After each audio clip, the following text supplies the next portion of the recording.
Late at night, three people finished withdrawing cash and were about to leave when they noticed something unsettling: a strange man standing outside the door. His face was obscured in shadow, and he just stood there, motionless, staring at them with an unnerving intensity. The trio felt a chill run down their spines. Jack mustered up the courage to ask if the man needed to use the ATM, but there was no response, not even a twitch. Maybe it was just a mannequin? It wasn't. In the next instant, the strange man turned and walked toward an unsuspecting passerby down the street. Without warning, he knocked the person out cold with a single punch, then grabbed their head and slammed it repeatedly against the pavement. The three people inside the ATM vestibule panicked. They scrambled to call 911, but in a cruel twist of fate, all their phones were in the car outside. Worse still, there didn't seem to be any emergency alarm button in the vestibule. After rifling through the victim's pockets and taking something, the strange man turned back toward the ATM vestibule. Fear gripped the trio. If he'd taken a bank card, he could easily open the security door and get inside. But the man didn't stop at the door.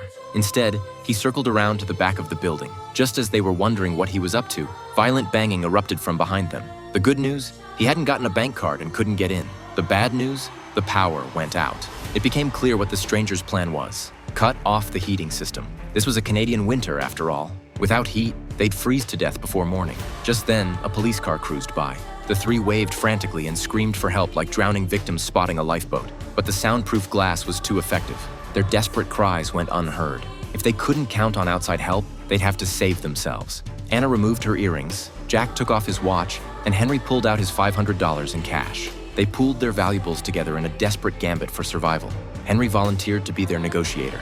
Heart pounding, he stepped outside and approached the strange man, trying to bargain for their lives. But no matter what Henry said or offered, the man remained silent as a grave. Growing desperate, Henry threw the money at him. The moment the stranger bent down to look at it, Henry made a break for the car. But the stranger had thought ahead.